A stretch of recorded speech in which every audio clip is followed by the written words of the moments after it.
UGC ने SC, ST और पहली बार ओबीसी छात्रों के लिए इक्विटी रेगुलेशंस 2026 लागू किए थे, लेकिन कोर्ट ने इस पर स्टे लगा दिया है। आखिर क्यों? इन नए नियमों में दम बहुत था। पहला, हर कॉलेज को एक एंटी डिस्क्रिमिनेशन ऑफिसर रखना होगा। दूसरा, कॉलेज के फंड्स रोके जा सकते हैं अगर भेदभाव हुआ। और तीसरा, पहली बार ओबीसी छात्रों को भी इस प्रोटेक्शन में जोड़ा गया था। लेकिन विवाद यहीं शुरू हुआ। जनरल कैटेगरी के छात्रों का कहना है कि इन नियमों का गलत इस्तेमाल हो सकता है और शिकायत की परिभाषा बहुत धुंधली है। कोर्ट ने भी माना कि नियमों को और साफ करने की ज़रूरत है।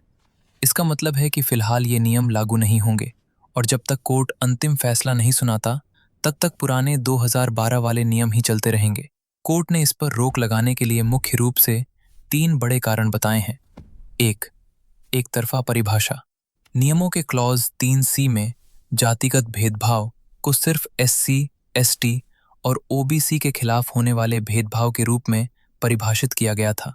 सुप्रीम कोर्ट ने कहा कि भेदभाव किसी के भी साथ हो सकता है। जनरल कैटेगरी के छात्रों को इस परिभाषा से बाहर रखना उनके समानता के अधिकार का उल्लंघन है। कोर्ट के अनुसार कानून सबके लिए बराबर होना चाहिए। 2.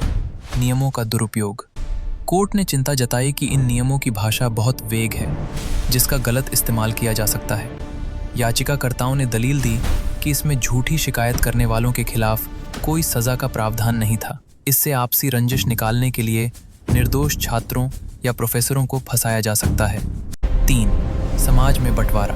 सीजेआई चीफ जस्टिस ने कड़ी टिप्पणी करते हुए कहा कि ये नियम समाज को बांटने वाले हो सकते हैं। कोर्ट ने कहा कि अगर हॉस्टल या क्लासरूम में इस आधार पर अलग व्यवस्था की गई तो ये भारत को पीछे ले जाएगा। शिक्षा संस्थानों का काम समाज को जोड़ना होना चाहिए, न कि जातियों के आधार पर अलग अलग पहचान को और गहरा करना। सुप्रीम कोर्ट ने सुझाव दिया है कि एक एक्सपर्ट कमेटी जिसमें बड़े कानूनविद और शिक्षाविद हों बनाई जाए, जो इन नियमों की भाषा को दोबारा लिखे ताकि ये सुरक्षित और निष्पक्ष हों। इस मामले की अगली सुनवाई 19 मार्च 2026 को होगी। अब आप बताओ, क्या ये नियम भेदभाव खत्म करने के लिए ज़रूरी थे या सुप्रीम कोर्ट ने रोक लगाकर जनरल कैटेगरी को टारगेट होने से बचा लिया? अपनी राय नीचे कमेंट्स में लिखो।